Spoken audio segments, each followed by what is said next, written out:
Hi friends, welcome to ತನುಸ್ವಾಮಿ ಅಡುಗೆ. ಇವತ್ತಿನ ದಿನ ರೊಟ್ಟಿ ಚಪಾತಿಗೆ ಸೂಪರ್ ಟೇಸ್ಟಿಯಾಗಿರುವಂಥ ಸೊಪ್ಪಿನ ಪಲ್ಯವನ್ನು ಮಾಡೋದು ತೋರಿಸ್ತಾ ಇದ್ದೀನಿ. ಬನ್ನಿ ಹೇಗೆ ಮಾಡೋದಂತ ನೋಡೋಣ. ನಾನಿಲ್ಲಿ ಒಂದು ಕುಕ್ಕರ್ಗೆ ಮೊದಲನೇದಾಗಿ ಒಂದು 2 ಥರದ ಬೇಳೆಗಳನ್ನು ಹಾಕ್ಕೊಂಡಿದ್ದೀನಿ. ಒಂದು ಚನ್ನಂಗಿ ಬೇಳೆ, ಇನ್ನೊಂದು ತೊಗರಿ ಬೇಳೆ. ಎರಡು ಅರ್ಧ ಕಪ್ಪಷ್ಟು ಕ್ಲೀನಾಗಿ ವಾಶ್ ಮಾಡಿಕೊಂಡು ಒಂದು ಕುಕ್ಕರ್ಗೆ ಹಾಕ್ಕೊಂಡಿದ್ದೀನಿ. ಮುಳುಗೋ ಅಷ್ಟು ನೀರು ಹಾಕ್ಕೊಂಡು ಕುಕ್ಕರ್ ಲಿಡ್ಡನ್ನು ಕ್ಲೋಸ್ ಮಾಡಿ 2 ವಿಷಲ್ನ ಕೂಗಿಸ್ಕೊಳ್ತೀನಿ. ನೋಡಿ, ಕೂಗಿಸ್ಕೊಳ್ಳೋವಾಗ ಒಂದು ಸ್ವಲ್ಪ ಉಪ್ಪು ಹಾಗೆ ಎಣ್ಣೆ ಕೂಡ ಹಾಕ್ಕೊಂಡ್ರೆ ಚೆನ್ನಾಗಿ ಸಾಫ್ಟಾಗಿ ಬೇಯುತ್ತೆ. ನೋಡಿ, ಇವಾಗ ನಮ್ಗೆ ಯಾವ ಹದಕ್ಕೆ ಬೇಕೋ ಆ ಹದಕ್ಕೆ ಬೆಂದಿದೆ ಬೇಳೆ. ಇದನ್ನು ಒಂದು ಬೇರೆ ಮಿಕ್ಸಿಂಗ್ ಬೌಲ್ಗೆ ನಾನಲ್ಲಿ ಟ್ರಾನ್ಸ್ಫರ್ ಮಾಡ್ಕೊಳ್ತಾ ಇದ್ದೀನಿ.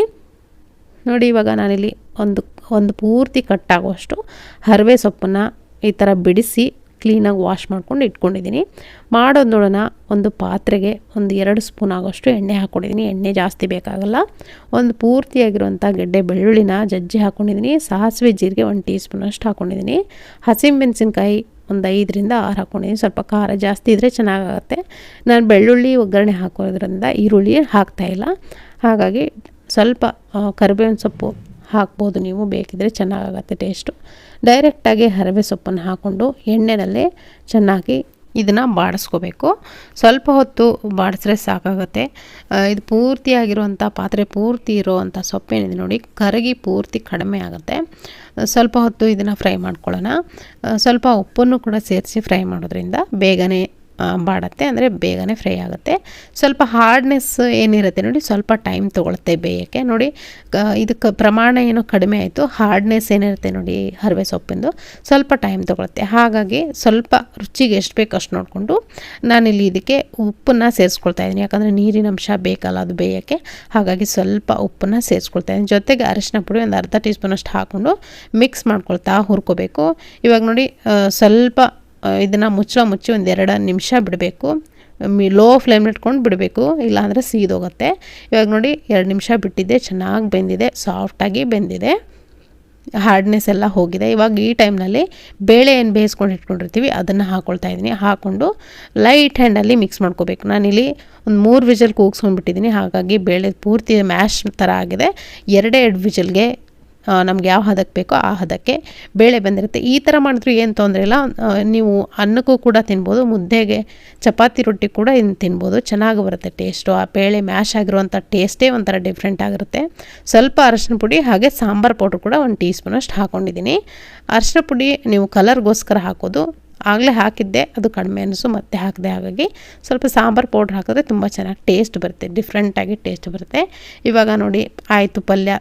ತುಂಬಾ ಸಿಂಪಲ್ಲು, ತುಂಬ ಟೇಸ್ಟಿಯಾಗಿರುತ್ತೆ. ರೊಟ್ಟಿಗಂತೂ ಬಿಸಿ ಬಿಸಿಯಾಗಿರುವಂಥ ಜೋಳದ ರೊಟ್ಟಿಗೆ ಹೇಳಿ ಮಾಡಿಸಿದಂಥ ಕಾಂಬಿನೇಷನ್. ಖಂಡಿತ ನೀವು ಕೂಡ ಟ್ರೈ ಮಾಡಿ.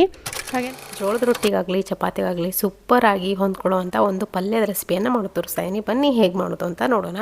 ನಾನಿಲ್ಲಿ ಒಂದು ಕುಕ್ಕರ್ಗೆ ಮೊದಲಿಗೆ ತೊಗರಿ ಬೇಳೆಯನ್ನು ಹಾಕ್ಕೊಳ್ತಾ ಇದ್ದೀನಿ. ಒಂದು ಅರ್ಧ ಕಪ್ಗಿಂತ ಕಡಿಮೆ, ಒಂದು 3/4 ಕಪ್ ಆಗೋಷ್ಟು ತೊಗರಿ ಬೇಳೆ ಹಾಕ್ಕೊಂಡು ಕ್ಲೀನಾಗಿ ವಾಶ್ ಮಾಡಿಕೊಂಡು ಒಂದು ಗ್ಲಾಸ್ ಆಗೋಷ್ಟು ಅಥವಾ ಮುಳುಗೋಷ್ಟು ನೀರು ಹಾಕ್ಕೊಂಡು ಕುಕ್ಕರ್ ಲಿಡ್ಡನ್ನು ಕ್ಲೋಸ್ ಮಾಡಿ ನಾನಿಲ್ಲಿ ಒಂದು 2 ವಿಷಲ್ನ ಕೂಗಿಸ್ಕೊಳ್ತೀನಿ. ಸಾಫ್ಟಾಗಿ ಏನು ಬೇಯಬಾರ್ದು, ಜಸ್ಟು ಗಟ್ಟಿಯಾಗೇ ಇರಬೇಕು ಬೇಳೆ, ಹಾಗೆ ಬೇಯಿಸ್ಕೊಳ್ಳಿ. ಇಲ್ಲಿ ಬೇರೆ ಕಡೆ ಒಂದು ಪಾತ್ರೆ ಬಿಸಿ ಇಟ್ಕೊಂಡು 1 ಟೇಬಲ್ ಸ್ಪೂನ್ ಅಷ್ಟು ಎಣ್ಣೆ ಹಾಕ್ಕೊಂಡಿದ್ದೀನಿ. ಎಣ್ಣೆ ಚೆನ್ನಾಗಿ ಕಾದಾದಮೇಲೆ ಒಂದು ಅರ್ಧ ಗೆಡ್ಡೆ ಬೆಳ್ಳುಳ್ಳಿನ ಜಜ್ಜಿ ಹಾಕ್ಕೊಳ್ತಾ ಇದ್ದೀನಿ. ಆಮೇಲೆ ಇದಕ್ಕೇ 1 ಟೀ ಸ್ಪೂನ್ ಆಗೋಷ್ಟು ಸಾಸಿವೆ ಜೀರಿಗೆಯನ್ನು ಹಾಕ್ಕೊಳ್ತಾ ಇದ್ದೀನಿ. ಬೆಳ್ಳುಳ್ಳಿ ಪೂರ್ತಿಯಾಗಿ ಕೆಂಪಗೆ ಮಾಡಬೇಡಿ, ಕೆಂಪಗಾಗೋವರೆಗೂ ಫ್ರೈ ಮಾಡಬೇಡಿ. ಲೋ ಫ್ಲೇಮ್ ಇಟ್ಕೊಂಡು ಸ್ವಲ್ಪ ಸಾಸಿವೆ ಜೀರಿಗೆ ಎಲ್ಲ ಚಟಪಟ ಅನ್ನೋವರೆಗೂ ಫ್ರೈ ಮಾಡ್ಕೊಂಡಾದಮೇಲೆ ಒಂದು ಅರ್ಧದಷ್ಟು ಈರುಳ್ಳಿನ ಸಣ್ಣದಾಗಿ ಕಟ್ ಮಾಡಿಕೊಂಡು ಹಾಕ್ಕೊಂಡಿದ್ದೀನಿ ಒಗ್ಗರಣೆಗೆ. ಇದು ಕೂಡ ಅಷ್ಟೇ, ಸ್ವಲ್ಪ ಟ್ರಾನ್ಸ್ಪರೆಂಟ್ ಆಗೋವರೆಗೂ ಮಾತ್ರ ಈರುಳ್ಳಿಯನ್ನು ಫ್ರೈ ಮಾಡ್ಕೊಳ್ಳಿ. ಈ ರೆಸಿಪಿ ತುಂಬ ಸಿಂಪಲ್ ಆಗಿರುವಂಥ ರೆಸಿಪಿ, ಥಟ್ಟಂತ ಮಾಡ್ಬೋದು, ಅಷ್ಟೇ ರುಚಿಯಾಗಿರುತ್ತೆ. ಜೋಳದ ರೊಟ್ಟಿಗಂತೂ ಹೇಳಿ ಮಾಡಿಸೋಂಥ ರೆಸಿಪಿ ಅಂತ ಹೇಳ್ಬೋದು. ಖಂಡಿತ ವಿಡಿಯೋ ಕೊನೆವರೆಗೂ ನೋಡಿ, ನೀವು ಕೂಡ ಆಮೇಲೆ ಮಾಡ್ಕೊಳ್ಳಿ. ಇವಾಗ ನೋಡಿ, ಈರುಳ್ಳಿ ಚೆನ್ನಾಗಿ ಫ್ರೈ ಆದಮೇಲೆ ಹಸಿಮೆಣಸಿನ್ಕಾಯಿ ಪೇಸ್ಟನ್ನು ಹಾಕ್ಕೊಳ್ತಾ ಇದ್ದೀನಿ. ನಾನು ಒಂದು ಸ್ಪೂನ್ ಆಗೋಷ್ಟು ಹಾಕ್ಕೊಂಡಿದ್ದೀನಿ. ನಿಮ್ಗೆ ಖಾರಕ್ಕೆ ಎಷ್ಟು ಬೇಕೋ ಅಷ್ಟು ನೋಡಿಕೊಂಡು ಹಸಿಮೆಣಸಿನ್ಕಾಯಿ ಪೇಸ್ಟನ್ನು ಹಾಕ್ಕೊಳ್ಳಿ. ಅಥವಾ ಹಸಿಮೆಣಸಿನ್ಕಾಯಿ ಪೇಸ್ಟ್ ನಿಮ್ಮ ಹತ್ರ ಅವೈಲೇಬಲ್ ಇಲ್ಲ ಅಂದರೆ 2 ಹಸಿಮೆಣಸಿನ್ಕಾಯಿ ಕಟ್ ಮಾಡ್ಕೊಂಡು ಹಾಕ್ಕೊಳ್ಳಿ.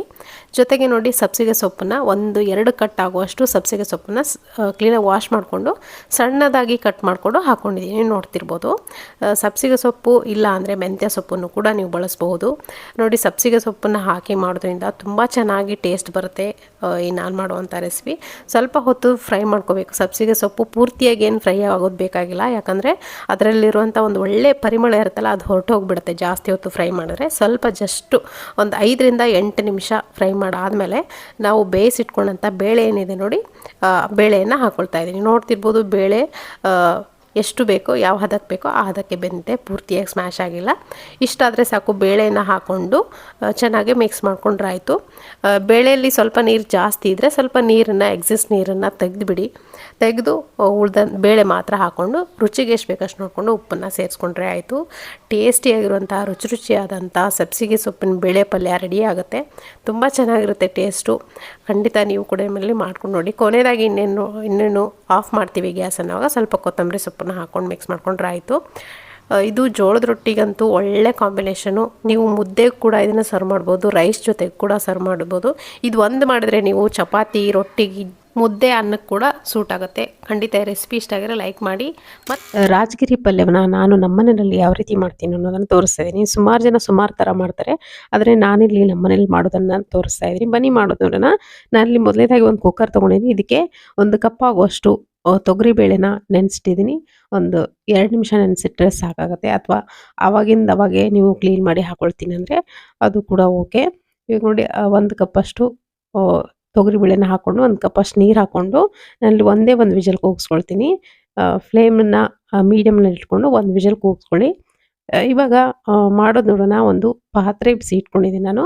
ಒಂದು 2 ಸ್ಪೂನ್ ಆಗೋಷ್ಟು ಎಣ್ಣೆ ಹಾಕ್ಕೊಂಡು ಸಾಸಿವೆ ಜೀರಿಗೆ ಹಾಕ್ಕೊಂಡಿದ್ದೀನಿ ಒಗ್ಗರಣೆಗೆ.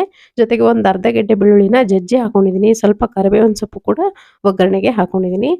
ಈ ಬೆಳ್ಳುಳ್ಳಿ ಏನು ಪೂರ್ತಿಯಾಗಿ ಕೆಂಪಗಾಗೋವರೆಗೂ ಫ್ರೈ ಮಾಡೋಗುತ್ತೆ ಅಲ್ಲ, ಜಸ್ಟು ಎಣ್ಣೆಯಲ್ಲಿ ಅದರ ಫ್ಲೇವರ್ ಬಿಟ್ಕೊಳ್ಳೋವರೆಗೂ ಫ್ರೈ ಮಾಡಿದ್ರೆ ಸಾಕಾಗುತ್ತೆ. ಇವಾಗ ಒಂದು ಈರುಳ್ಳಿನ ಸಣ್ಣದಾಗಿ ಕಟ್ ಮಾಡ್ಕೊಂಡಿದ್ದೀನಿ. ನೀವು ಹಸಿಮೆಣಸಿನಕಾಯಿ ಪೇಸ್ಟ್ ಇದ್ದರೆ ಪೇಸ್ಟ್ ಕೂಡ ಹಾಕೋಬೋದು. ನಾನಿಲ್ಲಿ ಡೈರೆಕ್ಟಾಗಿ ಒಂದು 4 ಹಸಿಮೆಣಸಿನಕಾಯಿನ ಸಣ್ಣದಾಗಿ ಕಟ್ ಮಾಡಿಕೊಂಡು ಹಾಕ್ಕೊಂಡಿದ್ದೀನಿ. ಅಥವಾ ನಿಮ್ಮ ಖಾರಕ್ಕೆ ಎಷ್ಟು ಬೇಕಷ್ಟು ನೋಡ್ಕೊಂಡು ನೀವು ಹಾಕೋಬೋದು.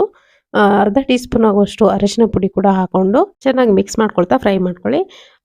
ಲೋ ಫ್ಲೇಮ್ ಇಟ್ಕೊಂಡು ನಾನಿಲ್ಲಿ ಯಾವಾಗಲೇ ರಾಜಗಿರಿಯನ್ನು ತೋರಿಸಿದ್ನಲ್ಲ, ಇದು ರಾಜಗಿರಿ ಸೊಪ್ಪು. ಇದನ್ನು ಕ್ಲೀನಾಗಿ ವಾಶ್ ಮಾಡ್ಕೊಂಡಿದ್ದೀನಿ. ಹಾಗೆ ಸಣ್ಣದಾಗಿ ಕಟ್ ಮಾಡ್ಕೊಂಡು ಕೂಡ ಇಟ್ಕೊಂಡಿದ್ದೀನಿ. ಇದನ್ನು ಡೈರೆಕ್ಟಾಗಿ ಹಾಕ್ಕೊಳ್ತಾ ಇದ್ದೀನಿ ಒಗ್ಗರಣೆ ಆದಮೇಲೆ. ನೋಡಿ, ಇದು ನೋಡಲಿಕ್ಕೆ ಎಷ್ಟು ಕಾಣಿಸ್ತಾ ಇದೆ, ಒಂದು ಕಟ್ಟಾಗುವಷ್ಟು ಮಾತ್ರ ನಾನಿಲ್ಲಿ ತೋರಿಸ್ತಾ ಇರೋದು. ಪಾತ್ರೆ ಪೂರ್ತಿಯಾಗಿ ಬರುತ್ತೆ, ಆದರೆ ಪೂರ್ತಿ ಕರಗಿ ಸ್ವಲ್ಪ ಪ್ರಮಾಣದಲ್ಲಾಗುತ್ತೆ. ಹಾಗಾಗಿ ನೀವು ಸ್ವಲ್ಪ ಜಾಸ್ತಿನೇ ಮಾಡ್ಕೊಳ್ಳಿ. ಎಷ್ಟು ಮಾಡ್ತಿರೋ ಅದರ ಅರ್ಧದಷ್ಟು ಕೂಡ ಇದು ಪ್ರಮಾಣ ಆಗಲ್ಲ, ಪೂರ್ತಿ ಕಡಿಮೆ ಆಗುತ್ತೆ. ಹಾಗಾಗಿ ಸ್ವಲ್ಪ ನಿಮ್ಮ ಮನೆಯಲ್ಲಿ ಜಾಸ್ತಿ ಜನ ಇದ್ದರು ಅಂದರೆ ಸ್ವಲ್ಪ ಜಾಸ್ತಿ ಕ್ವಾಂಟಿಟಿನಲ್ಲೇ ಮಾಡ್ಕೊಳ್ಳಿ, ಆವಾಗ ಸಫಿಷಿಯೆಂಟಾಗಿ ಪ್ರತಿಯೊಬ್ಬರಿಗೂ ಆಗುತ್ತೆ. ಇವಾಗ ನೋಡಿ, ಈ ಥರ ಮಿಕ್ಸ್ ಮಾಡ್ಕೊಳ್ತಾ ನಿಧಾನವಾಗಿ ಫ್ರೈ ಮಾಡ್ಕೋಬೇಕು. ಫ್ರೈ ಆಗ್ತಾ ತಾನಾಗೆ ನೀರು ಬಿಟ್ಕೊಳ್ಳುತ್ತೆ. ನೀರು ಬಿಟ್ಕೊಂಡು ಅದೇ ನೀರಲ್ಲೇ ಚೆನ್ನಾಗಿ ಕುದಿಯುತ್ತೆ.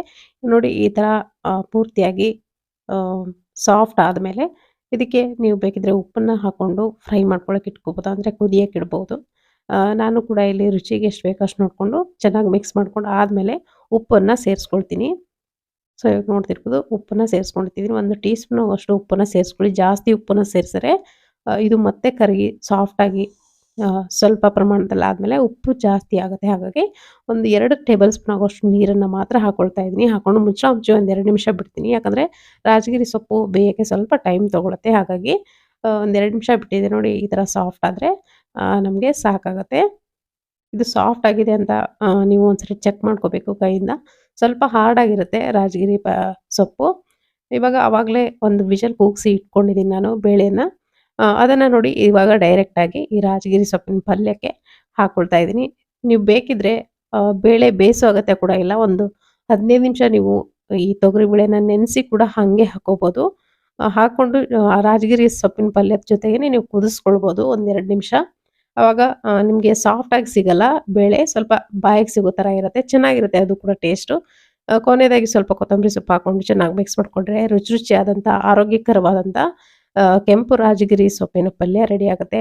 ಜೋಳದ ರೊಟ್ಟಿ, ಚಪಾತಿ, ರೈಸ್ಗೆ ಕೂಡ ಇದು ಸೂಟ್ ಆಗುತ್ತೆ. ತುಂಬ ಚೆನ್ನಾಗಿರುತ್ತೆ, ಹೆಲ್ತ್ಗೂ ಕೂಡ ಒಳ್ಳೆಯದು. ವಾರದಲ್ಲಿ ಒಂದು 3 ದಿನನಾದರೂ ಸೊಪ್ಪನ್ನು ಬಳಸಿ, ತುಂಬ ಒಳ್ಳೆಯದು ಆರೋಗ್ಯಕ್ಕೆ. ಸೊ ಇವತ್ತಿನ ಈ ರೆಸಿಪಿ ನಿಮಗೆ ಖಂಡಿತ ಇಷ್ಟ ಆಗಿದೆ ಅಂದ್ಕೊಳ್ತೀನಿ. ಇಷ್ಟ ಆಗಿದ್ರೆ ಒಂದು ಲೈಕ್ ಮಾಡೋದನ್ನು ಮರಿಬೇಡಿ. ಅನುಸರಣೆ ಮಾಡೋಗೆ ಇವತ್ತಿನ ದಿನ ನೀವೆಲ್ಲೂ ಯಾವತ್ತೂ ನೋಡ್ದಿರೋಂಥ ಸೊಪ್ಪಿನ ಪಲ್ಯದ ರೆಸಿಪಿಯನ್ನು ತೊಗೊಂಡಿದ್ದೀನಿ. ಬನ್ನಿ ಹಾಕಿದ್ರೆ ಮಾಡೋದು ನೋಡೋಣ. ನೀವು ನೋಡ್ತಿರ್ಬೋದು, ಈ ಫುಲ್ ಥಾಲಿ ಉತ್ತರ ಕರ್ನಾಟಕ ಥಾಲಿ. ಇದಕ್ಕೆ ಈ ಪಲ್ಯವೇ ತುಂಬಾ ವಿಶೇಷ ಅಂತ ಹೇಳ್ಬೋದು.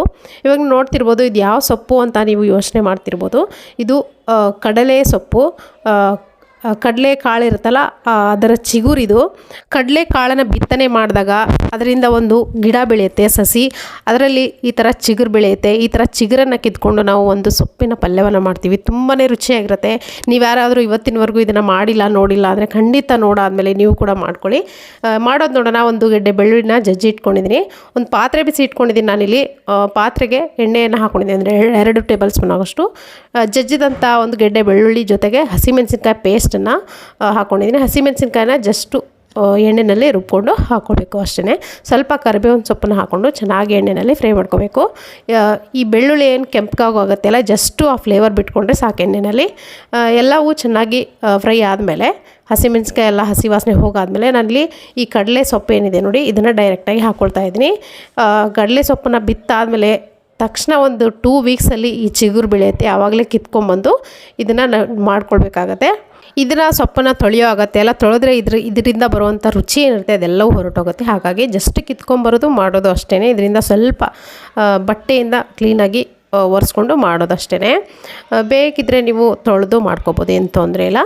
ನೋಡಿ ಉಪ್ಪನ್ನು ಹಾಕ್ಕೊಂಡಿದ್ದೀನಿ, ರುಚಿಗೆ ಎಷ್ಟು ಬೇಕು ಆದಷ್ಟು ಕಡಿಮೆನೇ ಉಪ್ಪು ಹಾಕ್ಕೊಳ್ಳಿ. ಯಾಕಂದರೆ ಈ ಕಡಲೆ ಸೊಪ್ಪು ಏನಿದೆ ನೋಡಿ, ಇಷ್ಟು ಪ್ರಮಾಣ ಕೊನೆಗೆ ಆಗೋದಿಲ್ಲ, ಪೂರ್ತಿಯಾಗಿ ಕರಗಿ ಕ್ವಾಂಟಿಟಿ ಕಡಿಮೆ ಆಗುತ್ತೆ. ಹಾಗಾಗಿ ನೀರನ್ನು ಹಾಕೋ ಅಗತ್ಯ ಇಲ್ಲ. ಇಲ್ಲಿ ಜಸ್ಟ್ ಮಿಕ್ಸ್ ಮಾಡ್ಕೊಳ್ತಾ ಒಂದು 2 ನಿಮಿಷ ಹುರ್ಕೊಳ್ಳಿ. ಇದಾದಮೇಲೆ ಸ್ವಲ್ಪ ನೋಡಿ ಕೈಯಿಂದ ಇಷ್ಟು ನೀರು ಸಿಂಬಡಿಸೋದಂತಾರಲ್ಲ ಆ ಥರ ಸಿಂಬಡಿಸಿದ್ರೆ ಸಾಕಾಗುತ್ತೆ. ಒಂದು 2-3 ಟೇಬಲ್ ಸ್ಪೂನ್ ಅಷ್ಟು ನೀರನ್ನು ಸಿಂಬಡಿಸಿದ್ರೆ ಸಾಕಾಗುತ್ತೆ. ಇದಕ್ಕೆ ಜಸ್ಟು ನೀರನ್ನು ಹಾಕ್ಕೊಂಡು ಚೆನ್ನಾಗಿ ಮಿಕ್ಸ್ ಮಾಡ್ಕೊಳ್ತಾ 1 ನಿಮಿಷ ಅಥವಾ ಒಂದು 2 ನಿಮಿಷ ಚೆನ್ನಾಗಿ ಲೋ ಫ್ಲೇಮ್ ಇಟ್ಕೊಂಡು ಹುರ್ಕೋಬೇಕು. ಇದನ್ನು ಹುರ್ಕೊಂಡು ಇದು ತಾನಾಗೆ ನೀರು ಬಿಟ್ಕೊಳ್ಳುತ್ತೆ. ಸ್ವಲ್ಪ ನೀರು ಹಾಕಿದ್ರೆ ಸಾಕು, ಒಂದು 2 ಟೇಬಲ್ ಸ್ಪೂನ್ ಅಷ್ಟು ನೀರು ಹಾಕಿದ್ರೆ ಸಾಕಾಗುತ್ತೆ.